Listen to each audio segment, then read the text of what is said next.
Hello, everybody. Hello. And welcome to Coffee Class with Young Screenwriters. Today we have a very special guest with us who I'm very excited for you all to meet. This is James Felder. And today James is going to talk with us about writing for animation, which is something I love, and I know that so many of our students are very excited to hear about today. So thank you so much, James.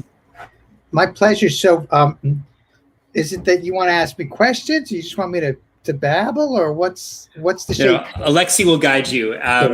Do a little interview, and then we'll come back to the larger conversation. Okay. I'll have a bunch of questions. Yeah. Yes, Adam will be in the wings just itching to ask questions, and then we'll move into that. All right. So awesome. Well, yeah, thank you again for coming. And I was just wondering if you could tell us a little bit about your background. I sent your bio out, but just kind of like telling people about who you are. And yeah, you want like the short version or the long version. Everyone here wants to hear from you. So okay. Let me start laying out what might be cogent, and then I'll open up whatever part of the saga you want. I apologize for sounding ignorant. Is most of your viewership NYU folks, or is it folks in general? It's folks in general. Just people who like screenwriting. Okay. So I didn't know how much of that should, how many of the NYU details you'd want, but let me try to stick to the story stuff. So I've, needless to say, for young screenwriters, I think there's a lot of passion and focus on what you know you want to do, but sometimes there's not articulation on it, or you're getting to know the field, and so you don't really know it. And so I know I've my whole life always had the idea of, yes, I want to do this the rest of my life, until I discover what the next thing I want to do for the rest of my life is. So I in literally another millennia, back in the late 80s, early 90s, I went to NYU Film School and hated it, but not because of what, like, I don't think that's representative of what the school is today, and it's not even representative of what it was. It was more a case of, I always knew I wanted to tell stories, and there was nobody I connected with there. And most of my friends were in the English department, so I dropped out of that. And then I was going to arts and science at NYU, and on a fluke, I'm trying to think how much of the story I should actually tell, but on a fluke, my roommate had an interview to intern at Marvel Comics, and he didn't want to do it for various reasons, and out of his control. And I had just broken up with my girlfriend and dropped out of a bunch of classes, and all I was doing was taking classical guitar and Japanese, which I don't speak today, so don't even though Lexi has Pokemons behind her, I won't be able to facilitate that. And I went and I interned at Marvel, and like the first day I was there, I was like, I want to do this the rest of my life. And so I very aggressively interned, and then filled in when assistant editors were on vacation, and then I eventually got a job there, and I actually dropped out of NYU to take the job, which, please don't drop out of college, but that's what I did at the time. And to the point, I think, of most of your audience, I found myself most of my career looking for mentors and looking for people who I felt thought like I did. That's not to say I had as much talent as them. I mean, I'm just saying that, like, they actually were communicating the things I wanted to learn about. And when I was at Marvel, my mentor at the time was this guy, Mark Gruenwald. Mark passed away when I was in my 20s. But Mark, if anybody's watching the Loki TV show now, the Owen Wilson character, Mobius E. Mobius, is based on Mark. And the mustache he has is Mark's mustache. Because the character in the comics was a very loving tribute to him while he was still alive, because Mark was an executive editor, but he was also the keeper of continuity at Marvel, among many other things. So anyway, so that was him. And watching the show now, it's a very eerie, loving feeling to watch the show because I see Mark there. But anyway, so Mark had a fascination on narrative systems and how things work. I think he had his fascination how everything worked in life, but especially narrative systems because he was working comics. He was a lifelong comic book fan. And he would teach these workshops for all his assistant editors to teach us about art and story and even organizing our lives. There's so many, this time of the year, I talk to screenwriters in our program, getting out of the program thing like, what do I do with my life now? How do I organize it? And I feel very good because a lot of the lessons I learned in organizing things, I think had their basis in what Mark taught me when I was like 23 at the time, 22, something like that, maybe even younger. And so anyway, so he taught me that, and I started putting together what the shape of story was in my head, I thought. I needed writers for various reasons. At the time, there weren't a lot of writers at Marvel. And it was not like it is today where every screenwriter and TV writer wants to work in comics. It was not like that back then. And the company at the time was on a downslide, and it was hard getting folks. So this is before there was email, but this is really before the internet. There were no web pages as we would understand it. And even though I had been in the NYU system and Tisch, various points over the years, I had no idea there was actually just a department of writers. And so I got on a phone, most of them had dials back then, but I got on a phone and I said, is there a department of just writers? Because I didn't want to deal with the film students. I knew what the film students were like in terms of the film students were being trained in a really broad bunch of details. And I just wanted people who were story. That's all I needed. So they were like, yeah, there's a dramatic writing department. And so I went in for an interview. I went in to meet with the chair back then. This was 1994, something like that. And they had no idea I didn't have an undergrad degree at the time. And I said, hey, I want to teach this thing. And the chair was like, well, how much credit do you want to teach it for? And I was afraid they would find out I didn't have an undergrad degree. And so I just said, well, the NYU kids pay so much money for what they do. I don't want them to pay. And I said to look, pick out the 10 or 12 best students you have, bring them in the class. I will teach them as much as I know as an editor and what we look for writers. And please don't tell them, but if any of them are good, I'm giving them work because I need writers.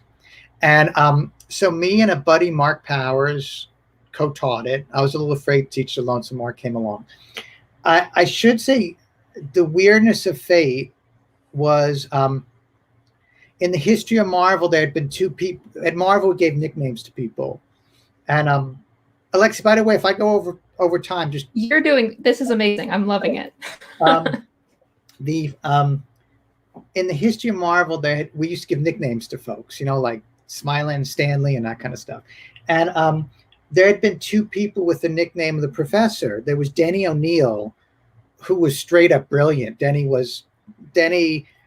discovered Frank Miller and wrote really a lot of the seminal like Green Lantern and Batman stuff, and was a real visionary. And then the other one was me. And what had happened was when I was interning at Marvel, I used to do my NYU homework when I was in the office, and my editor at the time was so impressed he started calling me professor. So the weird thing was I found myself teaching at NYU, and I had this nickname professor, but it was a total coincidence, at least I think it was. And so we started teaching this thing, and we did it 2 semesters, and I'll get to why I didn't do more than that in a moment. But and I would bring in a comic that was currently being revamped at the company, and we take them through all the steps back then, what the Marvel process used to be. It's not really that anymore, but back then it was like springboard, plot, which you would understand is like a treatment sort of, and then there was script and all this kind of stuff. And Cap was being revamped at the time. It was Mark Waid and Ron Garney, both brilliant dudes, right? And we start doing this, and we bring in a Mark Waid plot, and we have the students bring in what they think would be the script the next week off the pencils, and then we compare it to what Mark Waid did. And this cat in the class brings in a script, and we start listening to it, And I turned to Mark, my cohort, and we just sort of silent looking at each other like, this guy's better than Mark Waid. I mean, this is literally what we're thinking. And that was Brian K. Vaughan. And Brian wrote Why the Last Man, which is making a TV show of now, and he wrote a thing called Saga, which was very popular, and worked on Lost, and he wrote the pilot for Under the Dome, and he's a straight up genius. I probably taught him like a little thimble full of stuff, but needless to say, he brings everything to the table on his own. And so we started giving him work, and then the second semester, same thing happened with Joe Kelly. And Joe Kelly created Ben 10 and worked on Superman and X-Men on seminal runs, and wrote a comic and a movie called I Kill Giants. And I was really drowning in talent. It was beautiful. And probably the most valuable thing I can tell the folks out there, young screenwriters. So I was at Marvel. I thought I was going to spend my whole life there, and the company's going through a bad period. This is way before Disney bought it. We had morons owning the company. Not in editorial. We had brilliant cats in editorial. It just was like sort of cosmetics company owned the company, and they had no idea what to do with us. And they started being downsizings, and I was like the young kid, so they weren't firing me, but I was seeing people getting fired left and right, and it wasn't a happy place. And Mark Gruenwald, my mentor, passed away very suddenly. He was much younger than I am today. And I just was like, no, I do not want to spend my life here anymore. And so I quit. And I was doing a little freelance comic work, sort of bumbling along with it. And on a fluke of a fluke of a fluke, a friend of a relative of mine knew some guys who produced the Batman films. Very nice bunch of folks, Ben Melniker and Michael Uslan. They had the rights in the Batman films. They still do. Ben passed away, but Michael's still around. And I and a friend and two, we had a weird idea, and we pitched it to them. It basically sold on the title, and it got sold to Fox TV. And it never got made because then they had a massacre at Fox, and everything, as your audience either knows or will learn, if you get anything sold and it doesn't get made within the lifespan of an executive board, it dies, because the next people that come in don't want anything that was bought before to succeed, because it makes them look like, oh, gee, maybe they shouldn't have fired the previous people. I mean, this is just what happens. So that didn't happen, but I had this really dopey idea of like, I guess I'll just write animations, sell animated concepts. And I had no idea what I was doing. I really had no idea what I was doing. And I bumbled along with that for a while and completed getting my undergrad degree through Gallatin for the NYU part of the audience. And I love the Gallatin folks for that.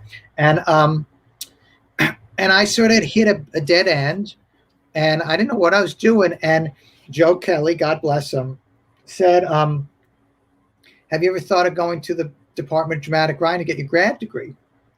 And so I did that.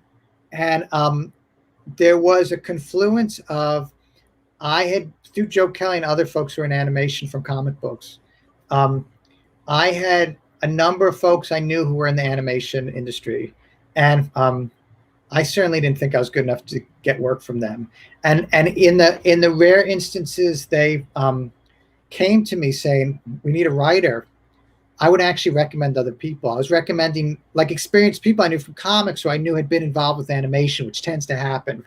On a fluke of a fluke, as I was in my last year of grad at Department of Dramatic Writing, I should back up. Let me say something a little deeper about it. The striking thing for me when I entered dramatic writing, and I'm not saying this to sell you on dramatic writing, I'm saying it so that I hope everybody out there looks deeply into their souls, was the first day I was in dramatic writing, I felt, even though it was all people different than me in different backgrounds and different tastes, I felt these are all people like me in that they care about the type of things I care about at the heart of story. And before that, I had Mark Gruenwald at Marvel and maybe like one or two people. I never had that. It was the first time I ever felt like, to say I was in a room of peers sounds like egotistical. I'm not saying I had the same amount of talent. I'm just saying it felt like people who actually had the same values I did. And I can certainly later on, if you want, speak about the department, because it turns out there's a really interesting lineage in the department that turns out was very conducive to who I was wired for as a person. But so just as I was graduating from the department, I was getting to know my craft better, which is important, right? And some of my folks like Joe Kelly in animation, they needed a writer, and I recommended a really experienced dude, a way more talented person than me. And he was a fucking nutbar. He still is. I love him. He's like an uncle. He's crazy. And, he self-destructed. Like I recommended him for the gig. I don't even know if he knew I recommended for the gig. And he self-destructed. And they came back to me and told me. And then I think Joe actually said, like, James, do you want to try? And I'm like, okay. And so before I graduated, I was writing like an episode of Teenage Mutant Ninja Turtles. And so it was a very conducive thing of, I graduated, I was writing animation. I had always wanted to teach, but our department is really founded on the idea that it's all working writers. And so just as I was starting to get animation work, Charlie Rubin, who's another sort of godfather for me, who started our TV program in dramatic writing, suggested me for a TV studies class for the summer, because he knew I was analytical. And I got that from Gruenwald. Like Gruene, if there's one thing Gruene and I shared, I hate to put myself in the same caliber as Mark Gruenwald, but we did share a love for analyzing stuff. And Charlie had seen that in class. I love to analyze stuff. So he said, do you want to teach us TV, sort of cinema studies like class we were starting? I'm like, sure. And they put me up for it. And then the week before the class, for some reason, it didn't run. It didn't run for about 10 years after that. And Charlie was so angry. He said, fuck them, you're going to teach my class. And it was TV1. And I said, I don't know if I know how to do that. And he said, I'm going to teach you. And, wow. And they started inviting me back every semester.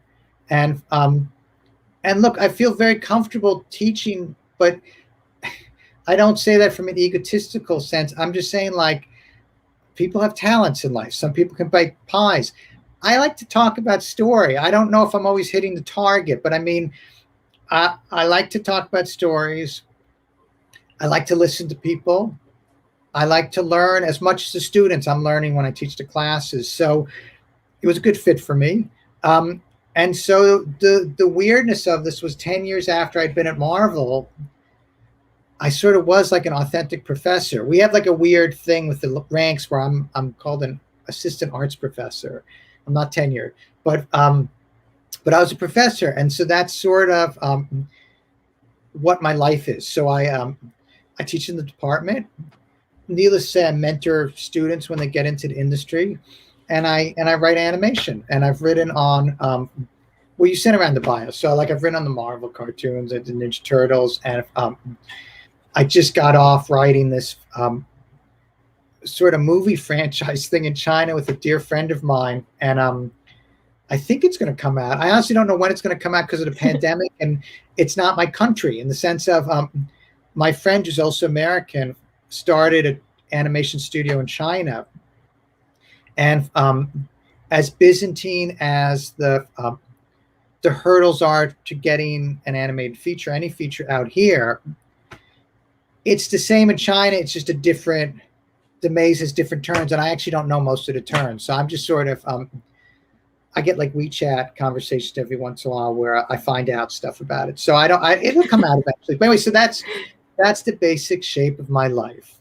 Lexi, is that a complete enough That's picture? perfect. Yes, that is amazing. Thank you. Yeah. I think Adam is going to want to jump back in, if that's okay. Let's Sure. see. What's he going to say? No, he can't come back. Thank you so much. Yeah, I have a few questions.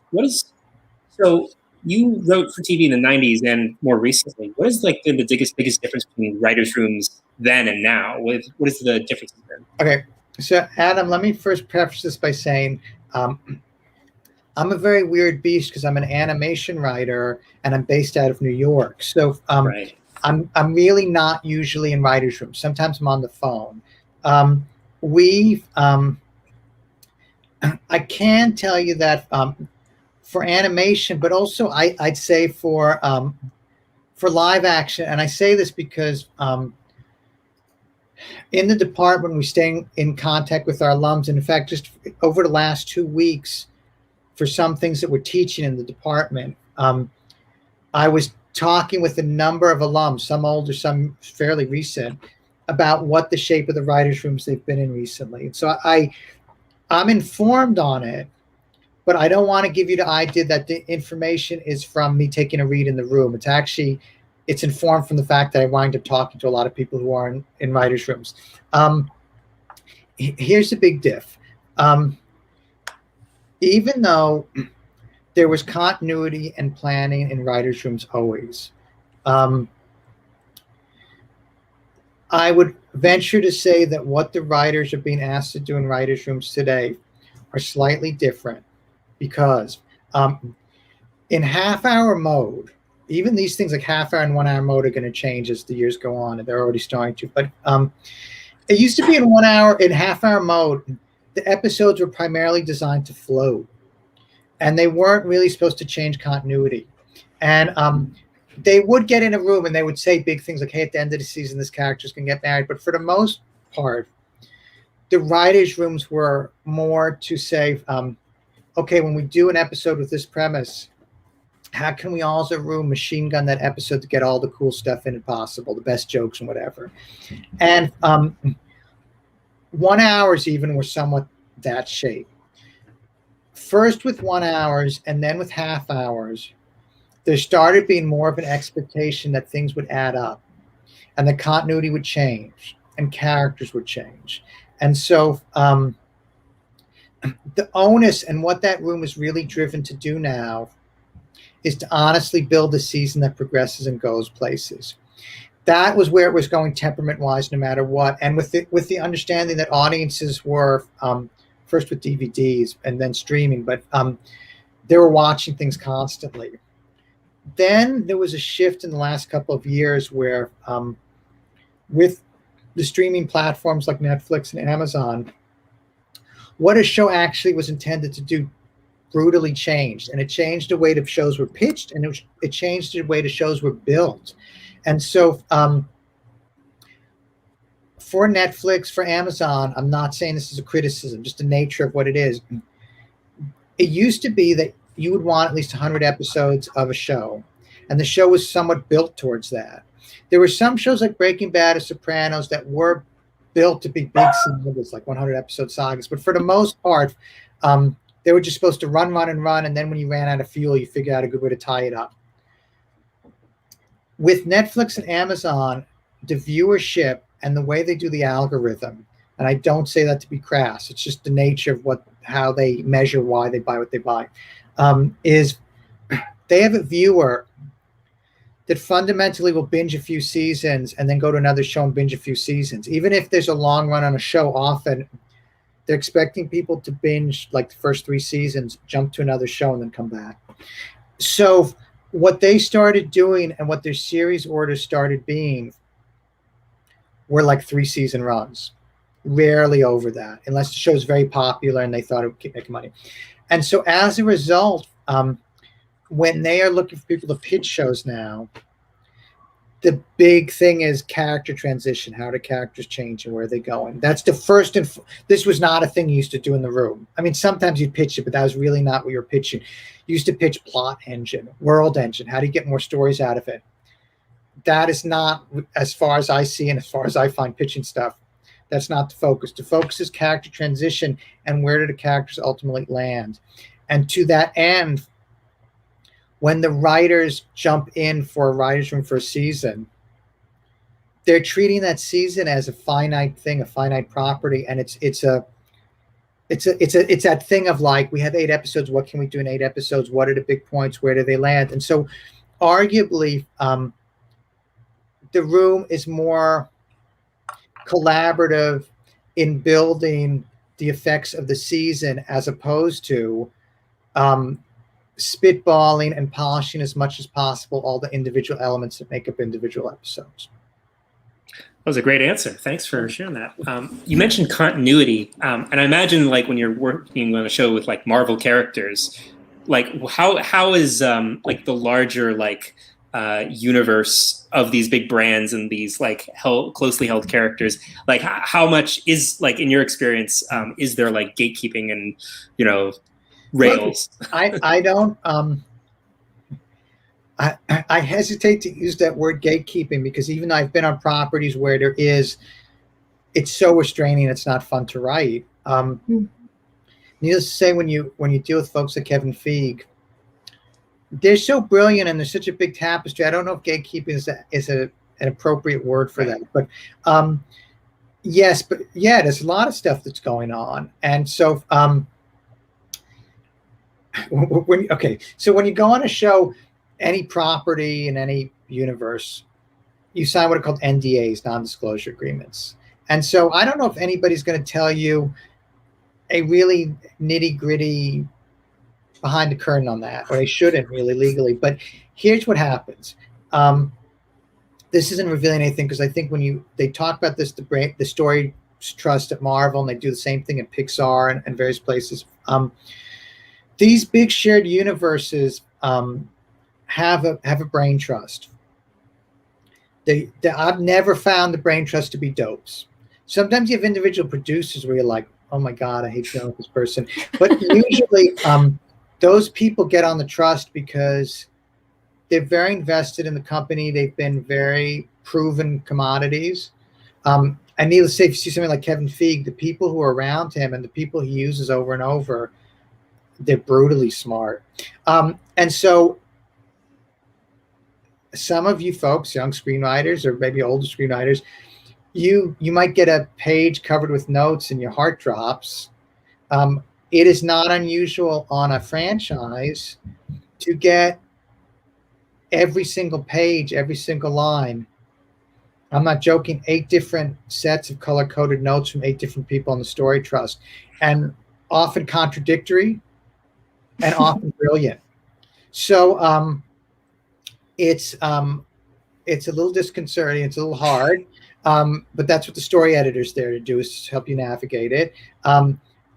I've never been in a situation with a story trust thing like that where I have not learned something or been like, oh my goodness, this is, I mean, I can say this isn't even telling anything out of school, but like on the Marvel cartoons, oh my God, there was Brian Michael Bendis, Joe Quesada, and Paul Dini. Was it Paul Dini? Yeah, I think it was Paul Dini and Jeff Loeb. And the way they would tackle scenes and want a story, like solve problems and stories, it's inspiring. It's unbelievable. So from a standpoint of, are you getting notes from jerks? It's no, that doesn't happen. From the standpoint of, and I know this is a concern with young, like early career writers. I don't even want to say young screenwriters, early career writers. It can be frustrating. And I was just talking 2 weeks ago with a really gifted alum from our department. He's worked on 2 shows since he graduated a year and a half ago. And he said to me, and I know he's brilliant, and he said to me, yeah, it's good, but I want to get back to my own stuff because I feel like I want to write in my own voice. And the thing I said to him, and I found when I was an early career writer, is you work on gigs like that, and there's the fear that if you're following other story advice in the room or notes, it ain't your story. And what I think you find as you get in your career later on and get confident with who you are as a writer is your fingerprint will be on everything you write. And so to that end, you will get on the most restrictive gig, and as long as you can navigate it and tell a story you're happy with within those constraints, it's a beautiful, great thing. It's cool.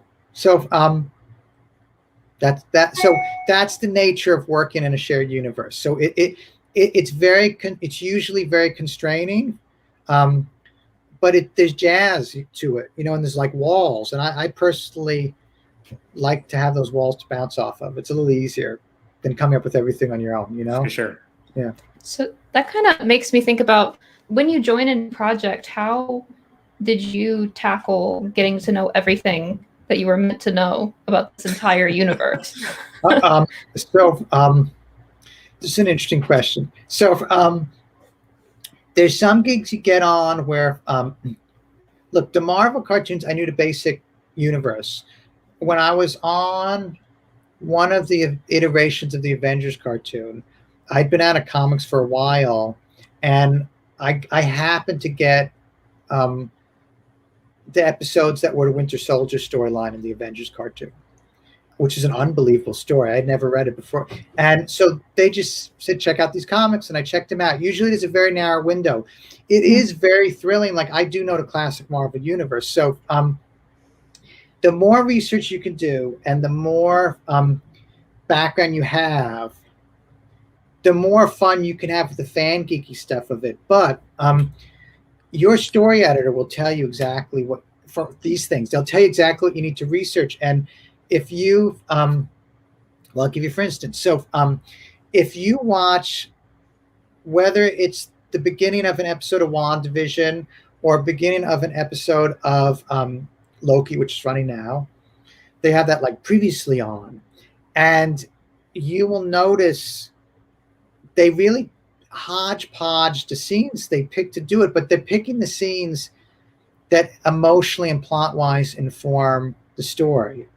Because even though the more you know about a universe, the deeper it will inform the story, the basics of a story, the main points are very limited. And so your story editor will let you know about that. Needless to say, if you know those universes, it's always a benefit because you see facets there that wouldn't necessarily be there. When I was doing my episode of Ninja Turtles, I did research. I watched to see, and, you know, and they'll send you scripts and you get like a story Bible and stuff, you know. So I learned it. And the week I was doing my episode, I could tell you like, oh yeah, Leonardo's with that weapon and this color bandana or whatever. 10 seconds after the gig was over, I could not tell you which character was which. You just and I used to, you know, like Stan, who was still around Marvel, would drop into Marvel occasionally when I was still there. Stan, it was sort of funny because Stan would be like, I don't remember that story. And he would always talk about how he doesn't remember stuff. You really, I mean, I'm sure your audience finds with their own work.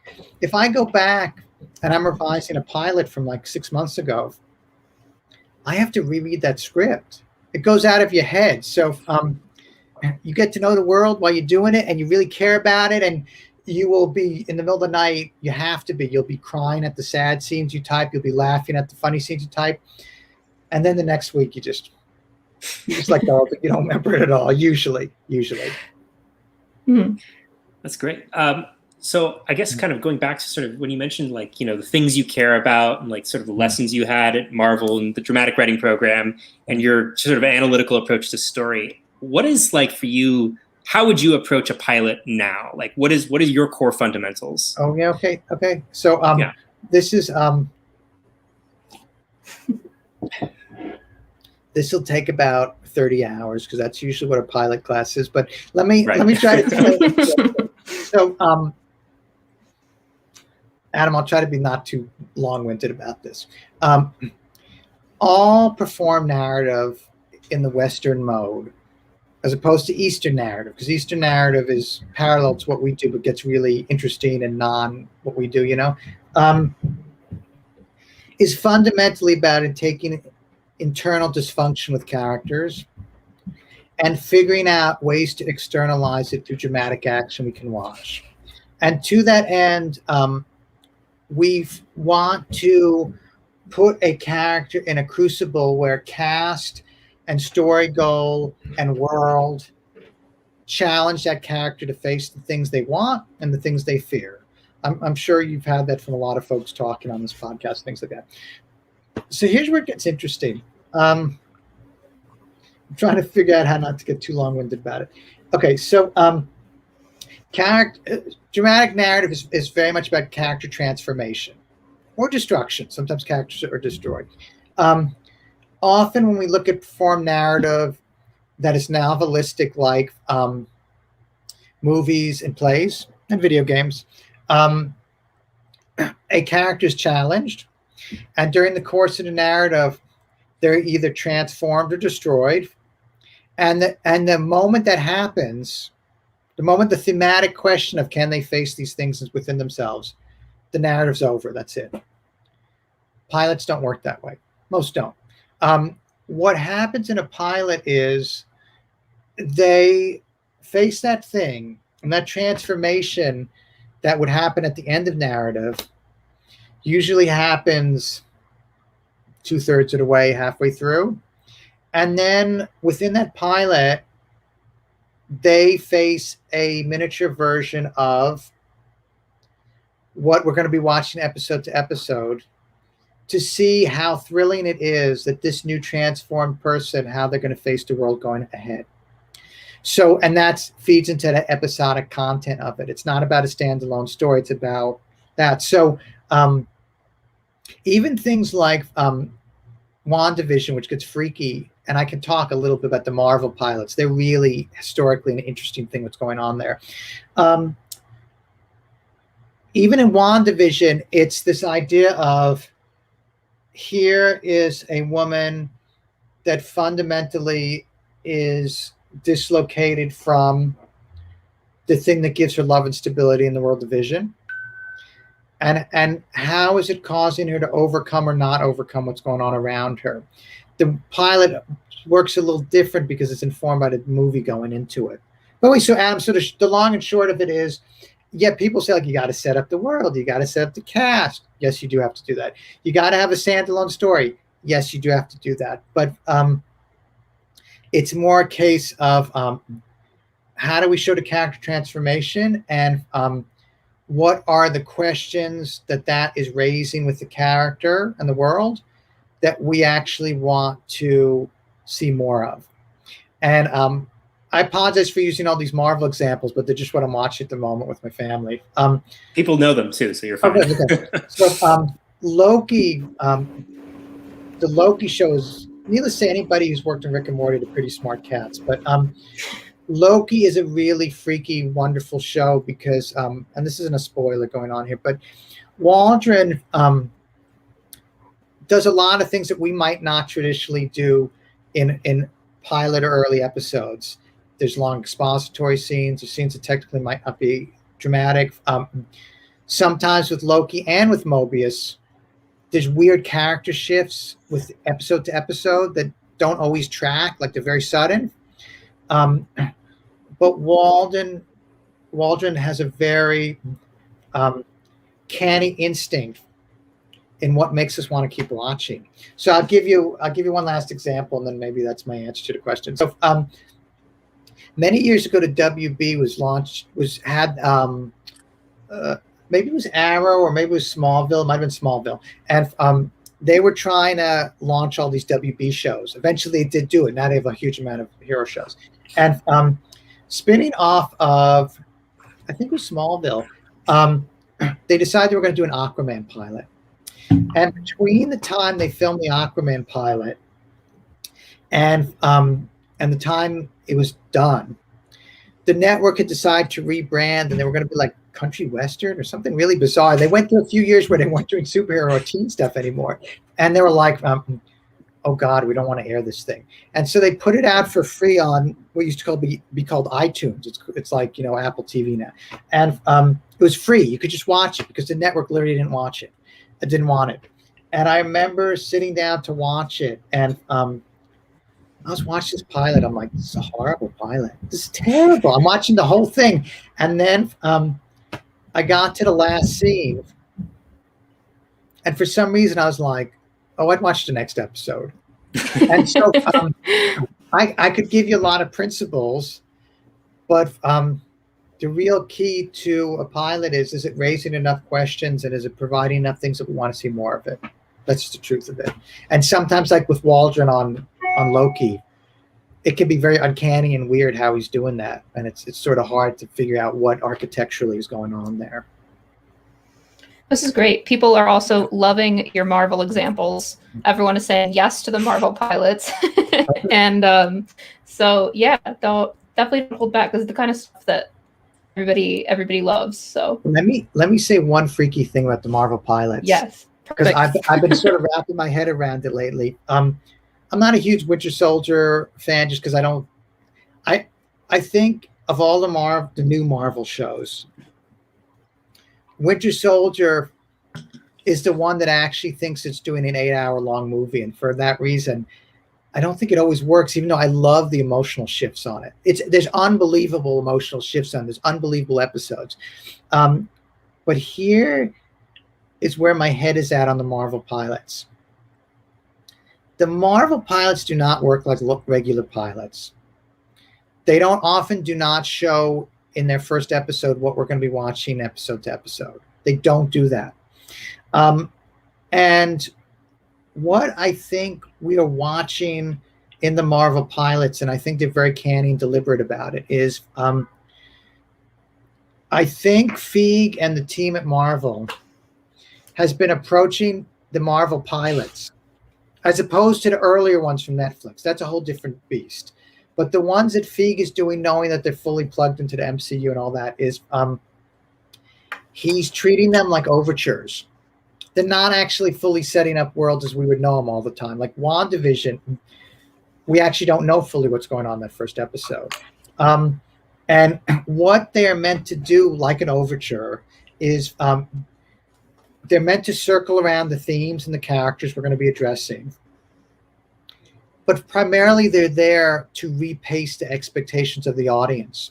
Most pilots actually have to introduce cast and world and all that stuff. And certainly Loki introduces a new, world and stuff. But that's actually not the primary onus of a Marvel pilot currently, because they're not for civilians. It's not like The Mandalorian. The Mandalorian is actually, you could sit your grandmother in front of The Mandalorian, she would understand what it is.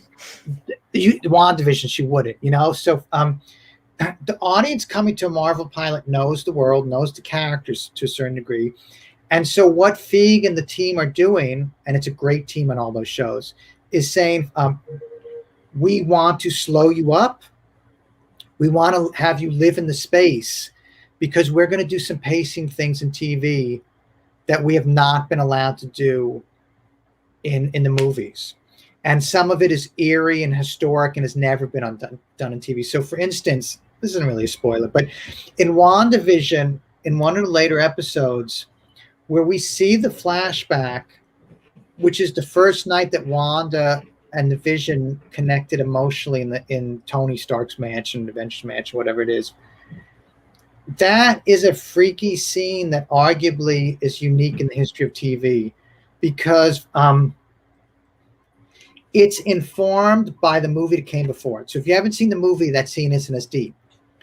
But eerily enough, if you've already seen the movie and then you see that show, that episode, it makes your appreciation of the movie that came before it deeper. And so it's a unique cross-franchise, transmedia thing going on there. That's unbelievable. Unbelievable. That's really interesting. Cool. Makes me wonder, if it's the cinematic universe is really just becoming more like the comics, and how interconnected and referential everything is, Feig, again, this guy's brilliant. Just as we look back on Thalberg and David O. Selznick, it's not even a question. Feig is going to be, it's unprecedented what he does. He's brilliant. Feig, yes, on the first hand is saying, how do we replicate the effect of reading a comic, and the continuity and the thrill and the deepness that comes from knowing all the media? But then also he's uniquely placed to say, how do we then get unique benefits from doing TV and movie in a way that the Star Trek franchise hasn't fully figured out yet? And then the historic thing we're seeing that started happening with Into the Spider-Verse is, by the way, my 4-year-old just came home. Let me just lock the door so we don't get any visitors. The family break, folks, because it's Juneteenth, so folks are off, my family's off from school. What we're seeing, so Adam, to this comic book thing. So we used to have in the past, like, gee, we did Christopher Reeve, and now we've brought in a different Superman, or hey, we have James Bond, and now we've cast Daniel Craig. Lord and Miller, who did Into Spider-Verse, and Feig, who's doing WandaVision that he started teasing out with Pietro, but also with the Doctor Strange movie coming up, and his co-management of the Sony franchise of Spider-Man. They're starting to say, hold on a second. Some of these things that were hiccupy and setbacks or reboots in media, the architecture of comic book continuity actually allows us to lean into it and get greater dramatic effects from it. It's unbelievable. It's historic. It's great. Needless to say, like when I was a kid, it was thrilling when like Frankenstein and the Wolfman appeared in Abbott and Costello, that kind of stuff. What Feig is doing is like, it's like when Spock used to play like tridimensional chess, It's Feig and his peers are playing a game that nobody has ever played in Hollywood, and it's wonderful. And we will be studying it 20 to 15 years from now. I have no doubt of it. Do you see that impacting things outside of Marvel, like in other TV writing or media writing in general? Well, Alexi, do you mean with franchise like superhero, mystery, and science fiction, or do you mean like, hey, I'm making an art film, and does this affect what I'm doing? I guess it's like, so if Marvel is doing these pilots that are like a completely different approach to pilots, do you think that that's going to impact pilots that aren't Marvel? Oh, yeah. This is a smart question. Yes. So this is a real smart question. So I had a teacher in my sphere at dramatic writing, episodic, and TV. She's not a genre person, and when I say genre, I mean the stuff like I like fantasy and science fiction, mystery, whatever. And her take on WandaVision was, this is great because it throws the rules of pilots out the window. And I do not think it's that for early career screenwriters, they should say, I can write anything I want in a pilot. No, it doesn't work that way. But Alexi, to your point, even if somebody is not a genre writer, they can have the emotional experience and the artistic intelligence to say, how are these things affecting an audience?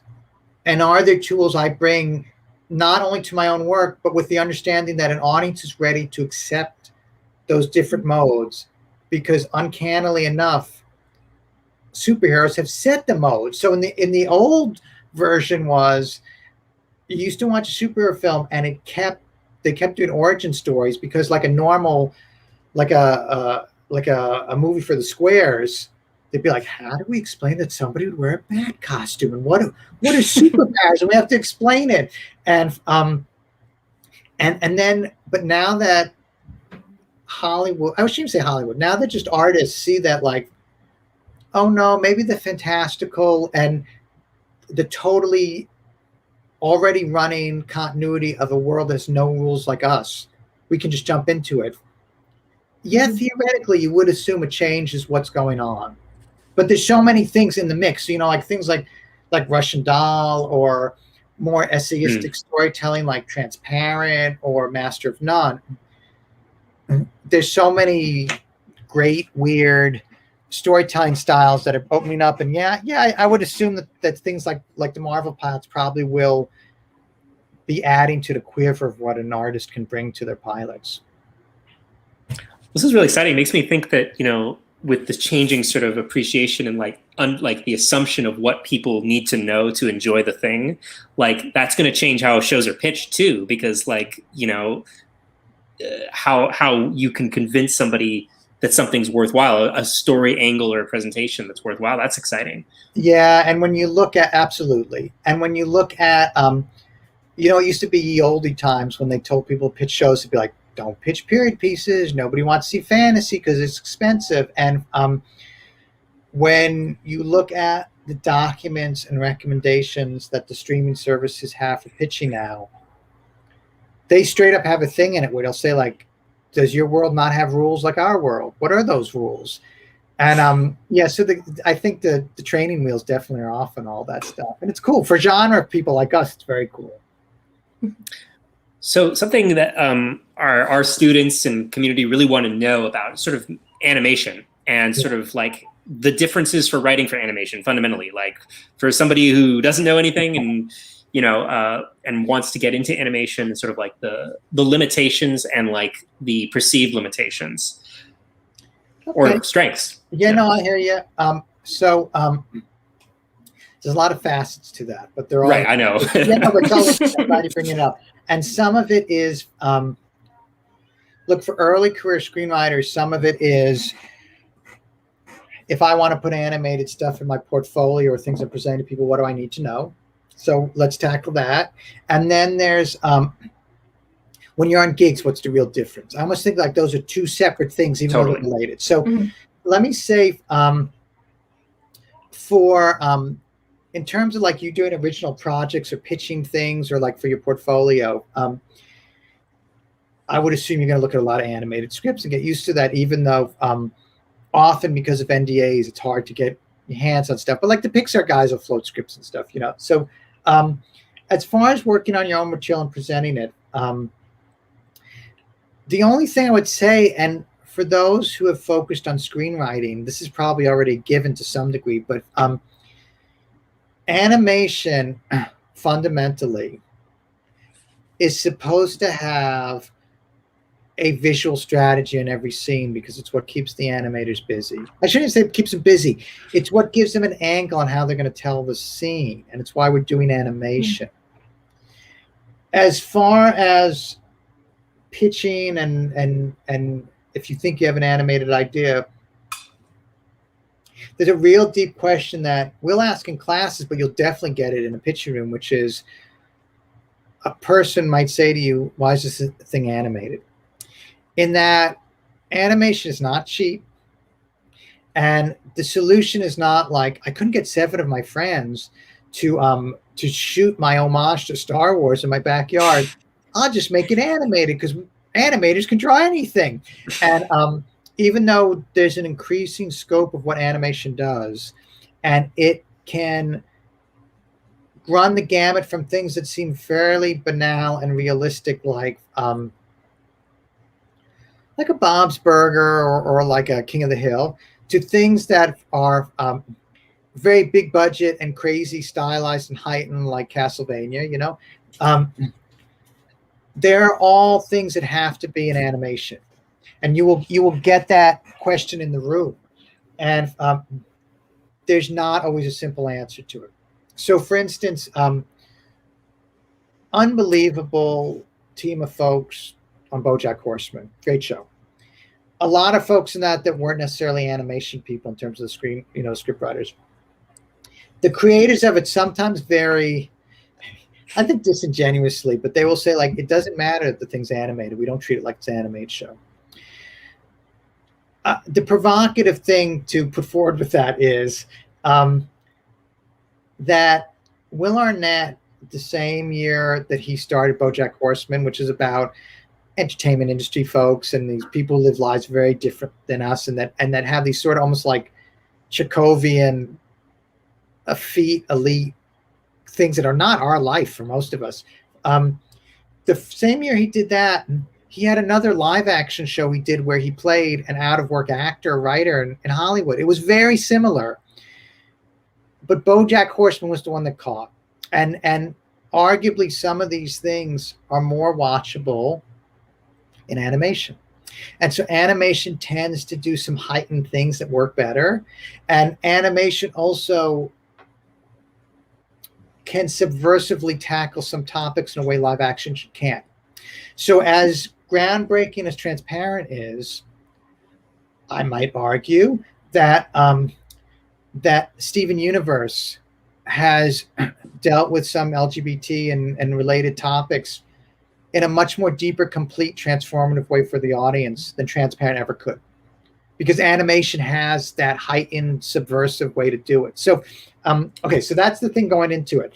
Now I'm going to, again, try not to be long-winded, but as far as writing when you're on a gig, animation for the most part, there's usually two ways animation is done. One is, like for TV animation usually, it's writer-driven rooms. It's really not that different in conception than live action, except for the fact that we want to do visual strategies going into the scene because the animators will roll with them, be great.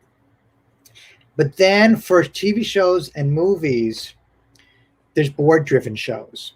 And those are shows that are fundamentally, the artists are riffing stuff on the board and going forward. And fully trained animators are scarily trained. I mean, they are trained with a hideous amount of abilities, more than most mortals know. And they're usually trained, because they're trained to work at different stages in the process. They're trained a little different than a writer's trained. A writer who doesn't work in animation, isn't an animator, doesn't draw. And so animators have a facility with what I would call the storytelling of movement. And they often conceive of a scene of beat to beat through movement. We would think of it as visual storytelling, but it's not strictly that. And that's why, like in a Pixar film, they can do really elegant things with like somebody picking up a teacup. And so on writer-driven shows, the board people do come in at a certain point and transform it, like in comic books when the artists come in. And on board-driven shows and movies, writers do come in. They do have screenwriters. The Pixar guys use screenwriters, but the board guys will drive a board-driven movie, and the writers are more there to say, like, the board guys will say, we need a proposal scene. Can you do it? And they'll script it, and the board guys will then board it out and say, can we do something where she rejects it and we get a little bit more tragic comedy thing here? And the writers will transform it. And then the writers will sometimes come in for bigger movements. So the animators might get through an act and be like, it doesn't seem to be adding up. And so the traditional writer trained in something like Aristotelian story theory, not that you have to be trained in that, but that's like one common thing writers are trained in, Aristotelian story theory. Or like if you want like the Dan Harmon, hero's journey thing that he's into or whatever, the writers will come in and say, well, what's the character transformation? How's it reversed by the end of the act? So these are two different animals that think differently. And in writer-driven shows, the writers drive it. And in board-driven shows, the writers are sort of, in a good way, are subservient to it. Arguably, this is a gross generalization. If you have a great writer, it's going to be perfect cartoon. If you have a great animator, it's going to be a perfect movie, like a Pixar thing. But arguably, a writer-driven show, if it's got something it benefits from, it's that usually the thematic and character arcs are a little bit more complete over the story unit. But if it's got faults, it might be a little talky and mechanical. If you have an animator-driven thing that doesn't always work, like, so for instance, Leica that does those like like the things out in Seattle, like Kubo, was it Kubo, the one with the 6-string? Yep. Yeah. That movie, which I love, but it's a little shaggy. It doesn't always hold together at times. And so if an animator-driven production isn't working, sometimes it doesn't always add up to like what we would expect in a Aristotelian sense. But if the animators are good, it's often a more organic, holistic story. It doesn't read as mechanical, and it's wonderful that way. And so for instance, like Soul, the recent Pixar film, which I loved, I honestly couldn't figure out what was going to happen turn to turn. And it's because it felt, even though they had a great scriptwriter on it, the Pixar room and the way they build that room with the animators, they very organically can follow a story in a way that a writer on their own is it's a little harder for them to do. So Adam, does that answer? That's sort of like that's sort of some of that's the. a great answer. Mhm. Yeah, For sure. We have a lot of questions we've accumulated. We do have a ton of unless Alexi, you have questions. some. Yeah. No.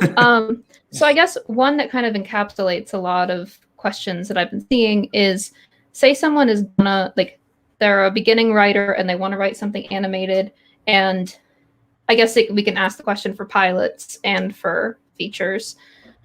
Would you need to put together some sort of lookbook or something if it was animated, is what people are asking?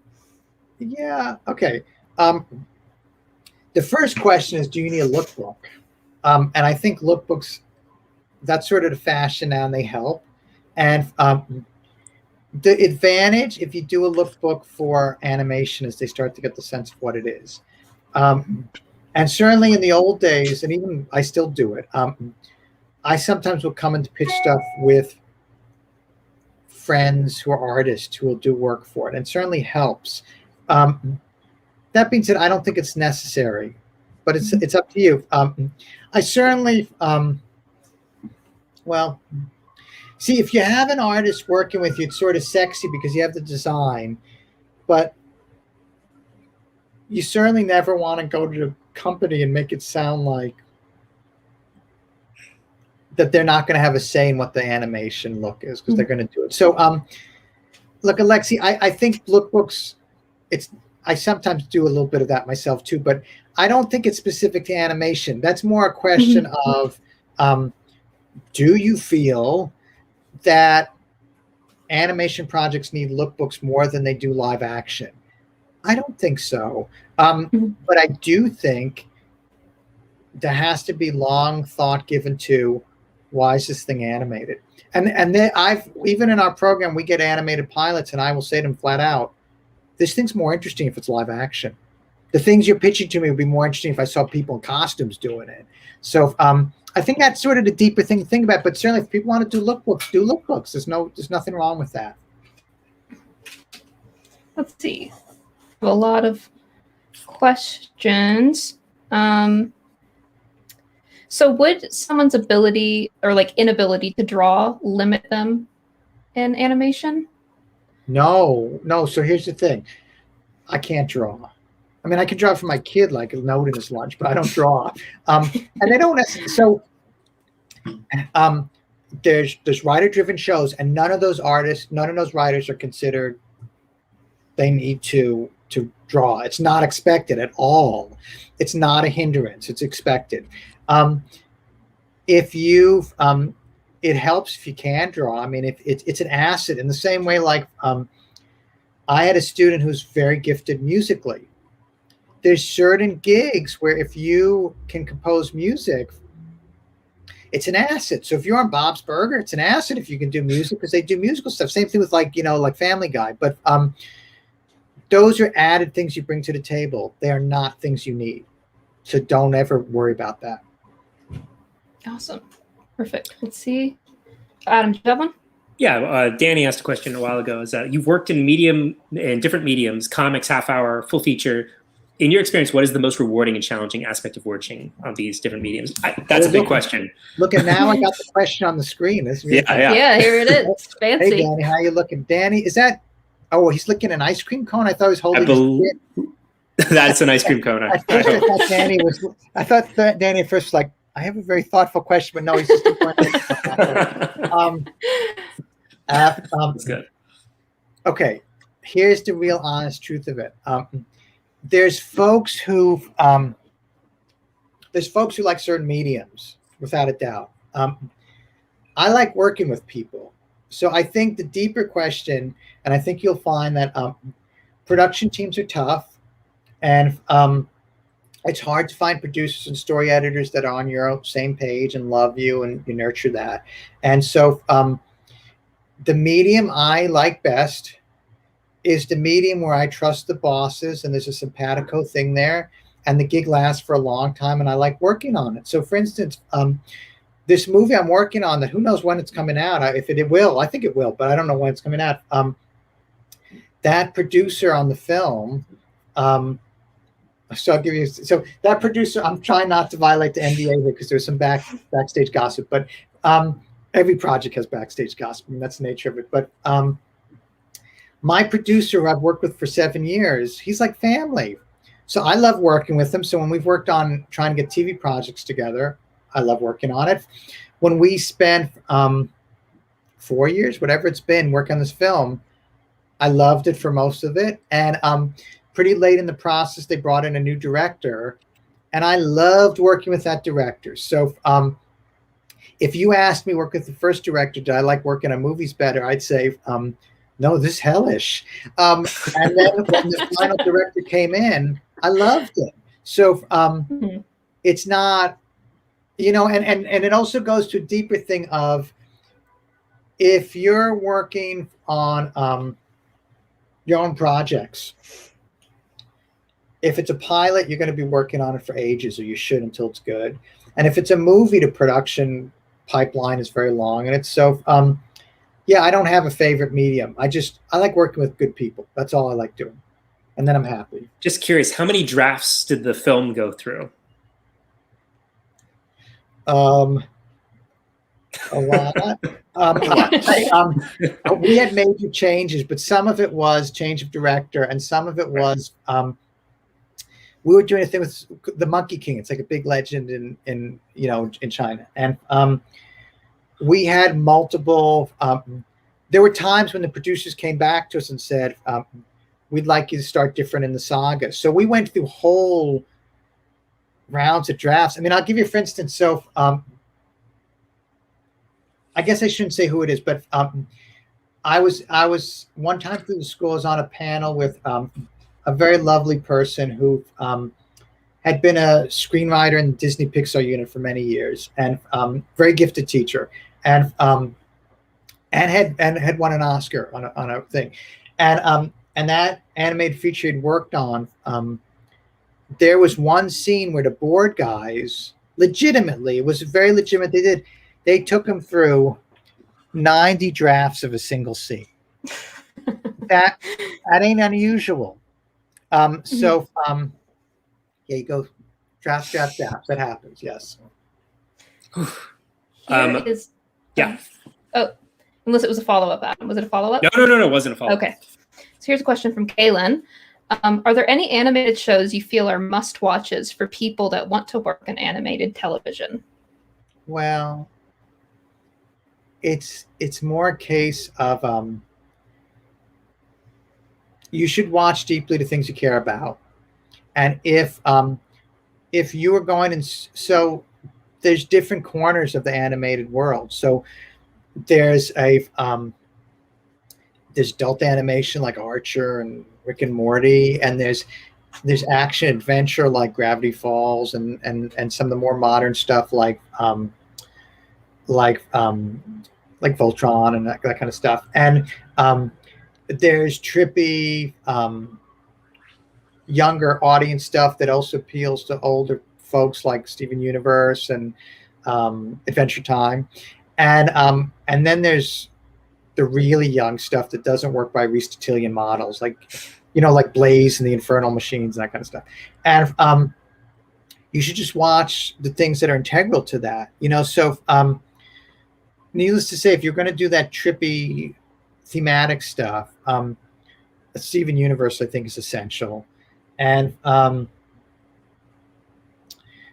for action adventure, there's a lot of shows out there. I mean, Gravity Falls sort of broke the mode, and that's the one I think is worth watching.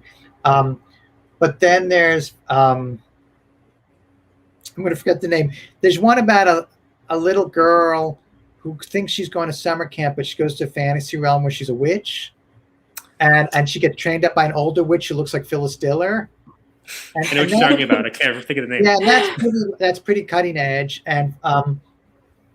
And some of these animated things, like some of the American anime stuff, like whether it's the Pacific Rim cartoon, which is pretty dark, or look, as much of a creep as Warren Ellis has sort of been shown to be outside his normal career, Warren was doing these seasons on Castlevania, which I think are fascinating to look at in terms of season construction pacing. The pacing's really weird.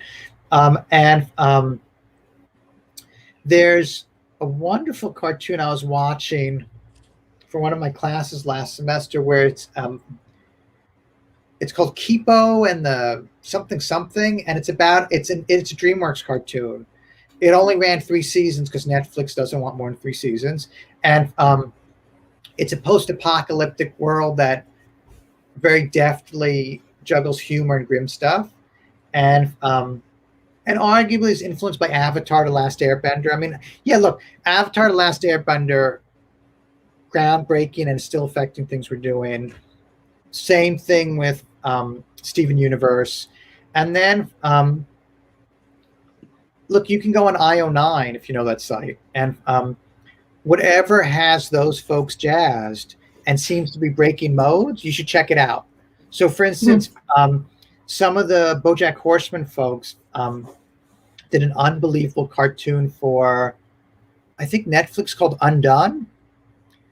And that is a beautiful animated thing that, on one hand, is doing things I don't think animated shows have done before.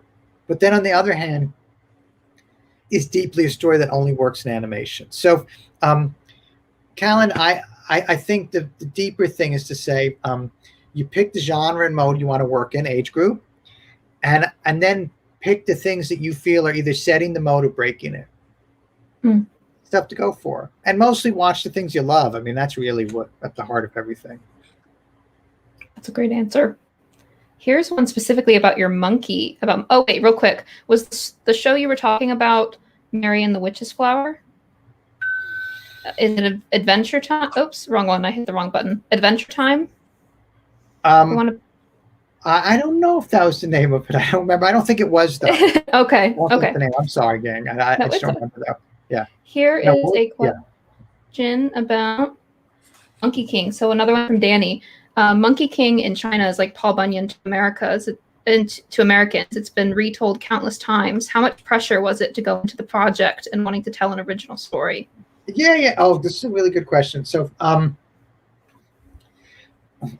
without violating the NDA in that I'm not really allowed to fully. Please don't. Yeah. But here's the thing that Danny's pointing to, which is legit, and what we faced. There are animated versions of Monkey King that's done every year in China, multiple versions of it. And so the first thing you might say is, what is your unique take on it? And we certainly had one, and some of it was informed by the original Journey to the, I'll try not to get too much detail here, but the original Journey to the West, which is based actually on an unbelievable real person who founded what arguably was the start of what modern day Zen Buddhism comes from. The novel about him that's got all these mythic elements called Journey to the West. It's a 1,600-page saga. It's unbelievable. It's great. But the weird thing is that most of the Monkey King stuff you see in China and around the world, it's actually abstracted from the Beijing opera versions, which are beautiful, but a very sort of limited take on it, or I should say a very specific take on it. And so some of it was, I loved that original 1,600-page novel, and so I had thematic elements. So yeah, I was going there and saying, these are the things I love, and this is why I think Zhuangzong is or Tungsung, or however you want to say it, depending on which dialect you're using. This is what we see. What's what I think the take on it is. And then maybe to Danny's point too, my producer started his company in China, is American. I'm American. And we sort of would get in the rooms and they were like, it was a weird double-edged sort of like, what are you Westerners, what are you bringing to the story? What do you think is the insight? And which we had, like things specific to like how Marvel franchises and things are built, because my producer came from comics too. And some of it then was, how is this appealing to the Chinese audience, because it's a Chinese saga? And then how is it appealing to an international audience, because we hope it's going to go international? So Danny was all those layers. But they're great because, again, if you have walls to bounce off of, it winds up giving you a very specific take. And Adam, when you talk about the drafts, so once you become invested in what your take is and what you see thematically going on in the character transitions, if somebody says, no, we want to see the prehistory of Monkey King, we don't want to see what's going on with the monk here in the first movie. Or if somebody says, like, can you make them all pink elephants? Pink elephants are selling this week. You're never lost because you always you deeply know the world. So, Danny, that stage, it's so important, that stage where you're pitching. Yes, it's selling it to people like China and the producers, but it's also helping you ground it so you know what you're going to do with it. That's great. And then we do have one more guess on what the movie was. Was it Owl House, or the show? Was it Owl House? That's it.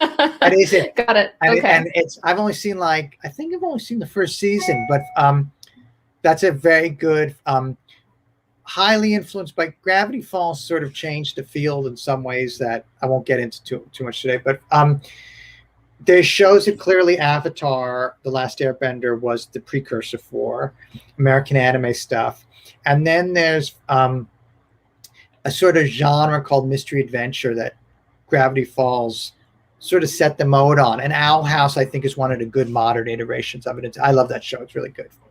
Thank you, Abdul. Got it. Yep. Everybody here is very good at knowing things. We'll get there eventually. I guess we're coming close to the end of our time. So I guess the thing that a lot of people want to know in our community is they're all, if they want to get into animation, they've not done it. What's your advice for someone who's just starting from the ground up? Big question. It's I don't think I suspect this answer is not that different than getting to live action. So animation is a fairly small field, and if you're good at networking, I think maybe it's a little easier to get access to people, so you can go to animation festivals. And there's one in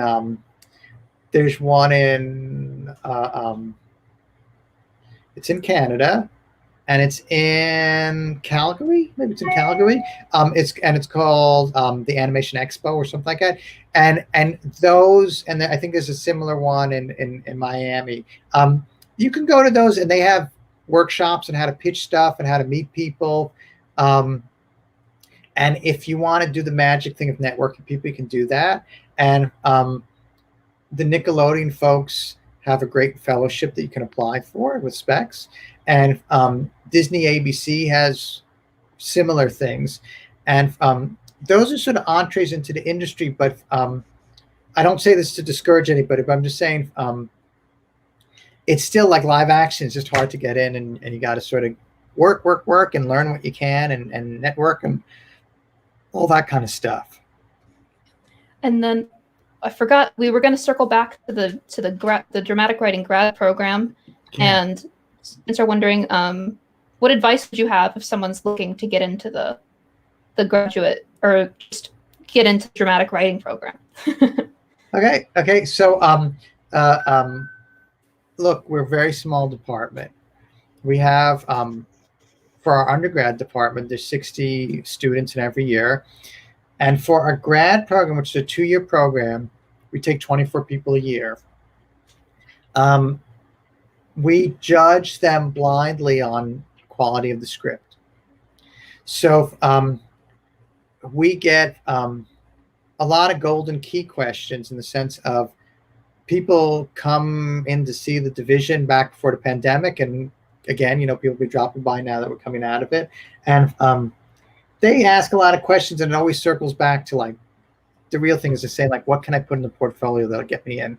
And the truth is, you got to put in things that make you feel deeply.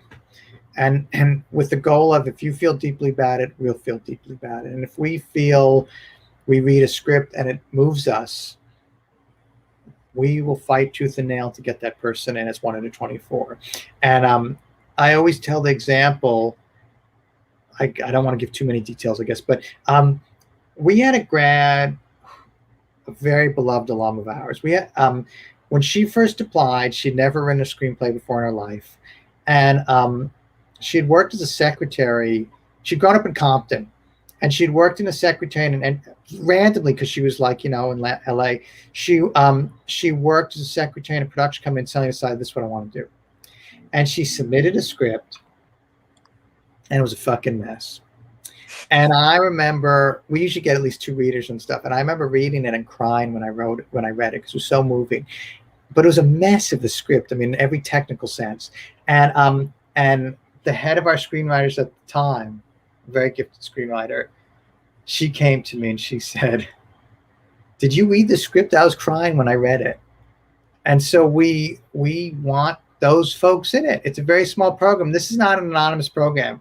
This is not Robert McKee, 70 people every day, and he's cranking them out and giving them books of rules to do and all this kind of stuff, Xeroxes and whatever. It's a mentor-mentee relationship. And to what I was saying before, the founding parents of our department, who were mainly blacklisted screenwriters from the 50s. They'd started as playwrights, they'd gone to Hollywood, they had careers, really famous cats, they'd been blacklisted and they'd come out of it. And these unbelievable people like Waldo Salt and Venable Herndon and Lorenzo Semple Jr. had written all the Batman TV show, but he'd also written like Papillon and 3 Days of the Condor. And Ian Hunter, they had trained up Mark Dickerman, who was our chair. Mark Dickerman trained up me and Shin-Ho Lee and Joe Vincent Guerra, our current incoming chair. So it's been a mentor-mentee relationship, which is something I always searched out my whole career. I just inherently wanted. And that's what we're looking for. So we're looking for writers to connect with that we think have good stories to tell. Needless to say, if you should make that script as good as possible, proofread it, learn how to do scripts, all that kind of stuff. But at the end of the day, a moving script is better than a slick script to us for what we do. If you're applying to the Sundance Fellowship, no, they want a slick script. But for us, and I don't say it in a bad way, I'm saying they're looking for scripts that are actually ready to go into production practically. We are looking to develop soulful writers. And so, so that's the main piece of advice I'd give folks. That's really great. Thank you. Yeah, thanks so much. I think that. Oh, go ahead. We gone through all our questions, but is there anything else you want to share with the young screenwriters community? Just things you absolutely hate reading or love to see more of, No, no. That was a joke. Yeah, no, I hear you.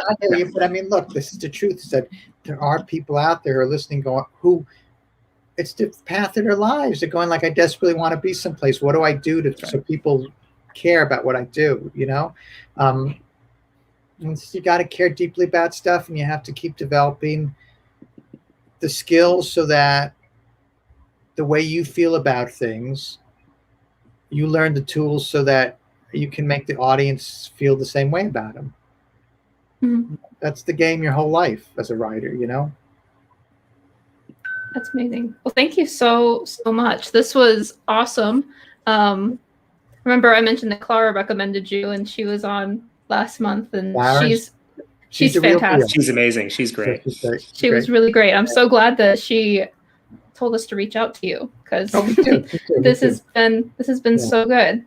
And I guess to our community, real quick, I just want to remind you that next week we're doing Pitch Week, which means we have writers from our community coming on, and they're going to pitch to me, Adam, and Professor John Warren, and going to get some live feedback from the community and from us, and just workshopping and trying to make these ideas stronger. So it's fun stuff. But yeah, thank you so much. Thank you. Hope you have a great day. Yeah, you too. Take care, gang. Bye.